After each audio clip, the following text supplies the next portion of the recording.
भैया बहनों, इस वीडियो में कक्षा सप्तम में सामाजिक विषय के साथ मैं राजकुमार चौधरी आचार्य।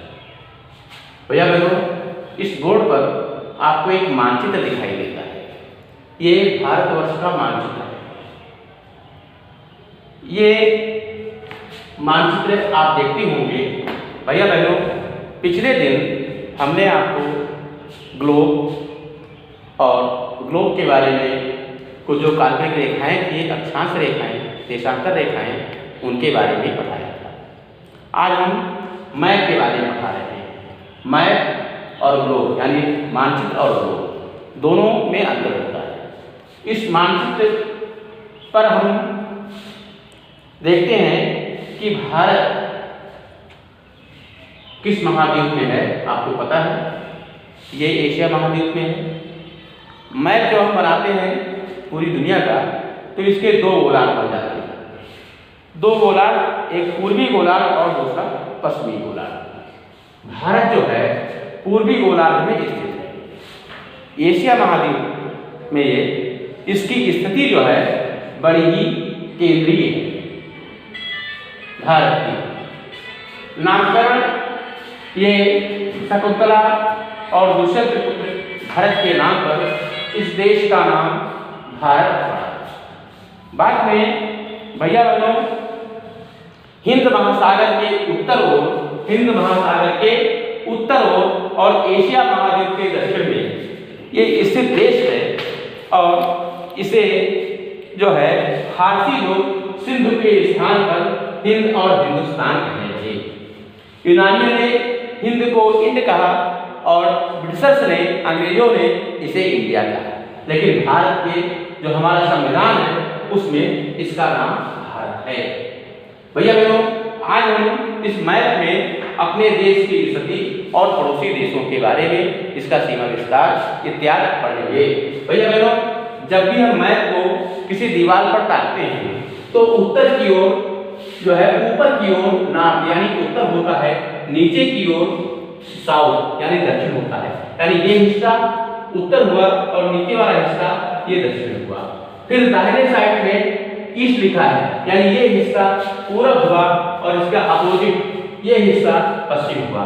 हमेशा जब भी हम मैप को किसी दीवार पर टांगते हैं तो हमारा जो दिशा के बारे में ज्ञान है वो इसी प्रकार होना चाहिए कि ऊपर की ओर उत्तर, नीचे की ओर दक्षिण, दाहिनी ओर पूरब और बाईं ओर पश्चिम दिशा रहेगी। इस तरह से मैप पर दिशा का निर्धारण ऐसे होता है। भैया बहनों, इस मैप को हम देखते हैं, एक लाइन हमने ये खींची है। इस तरह से उत्तर से दक्षिण तक हमारे देश की लंबाई 3200 किलोमीटर है, उत्तर से दक्षिण की ओर। ऐसे ही पश्चिम से पूरब तक चौड़ाई जो हमारे देश की है ये 2900 किलोमीटर है। इस तरह से हमारे देश की लंबाई और चौड़ाई ये हुई। भैया बहनों, इसका जो क्षेत्रफल है, एरिया है,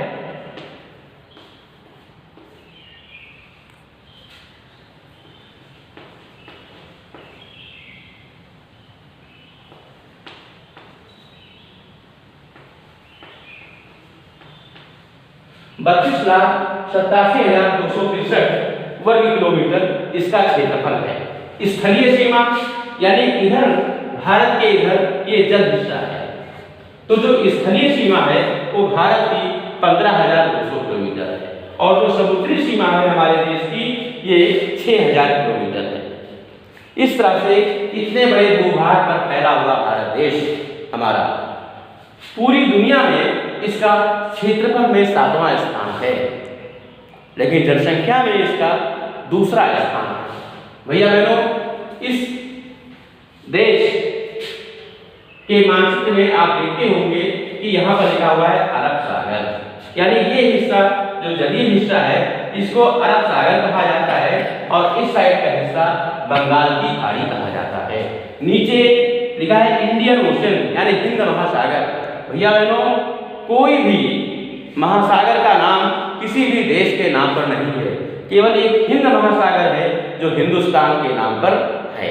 ये एक अच्छा प्रश्न है, अच्छी जानकारी है। भैया बहनों, कोई देश ऐसे होते हैं जिनके पास कोई समुद्री सीमा नहीं होती है। जैसे ये आपका भूटान है, इसके पास समुद्री सीमा नहीं है। आप जानते हैं कि अधिकतम व्यापार विदेशों से हमारा समुद्री मार्ग के द्वारा ही होता है। ये समुद्री मार्ग जो है इन पर व्यय भार कम आता है। जिन देशों के पास, जैसे ये नेपाल देश है, इनके पास भी समुद्री मार्ग नहीं है।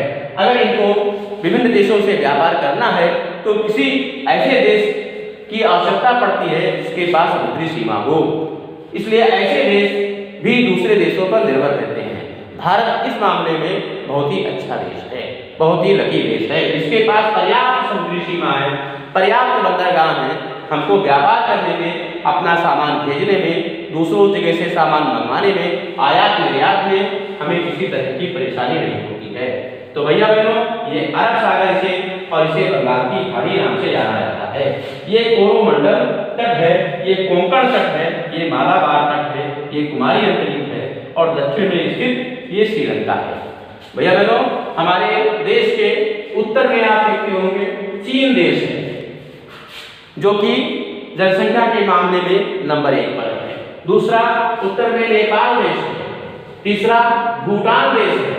ऐसे ही पूर्व में बांग्लादेश है और म्यांमार, जिसका प्राचीन नाम बर्मा था, म्यांमार देश है। पश्चिम में अफगानिस्तान और पाकिस्तान देश है। ये सभी देश लगभग पहले स्वाधीनता से पहले हमारे देश के ही अंग थे।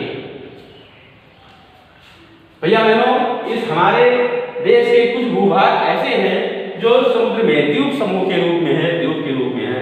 ये बड़ा सा द्वीप समूह है, इसे बहुत सारे द्वीप हैं, इसे नाम दिया गया अंडमान और निकोबार द्वीप समूह। बहुत पहले काला पानी अंग्रेज सजा देते थे, उन हमारे सेनानियों को, स्वतंत्रता सेनानियों को यहीं पर रखते थे। ऐसे ही इधर ये लक्षद्वीप, मिनीकोय, अमीन द्वीप आदि द्वीप हैं। भैया बहनों, ये भारत का मानचित्र है।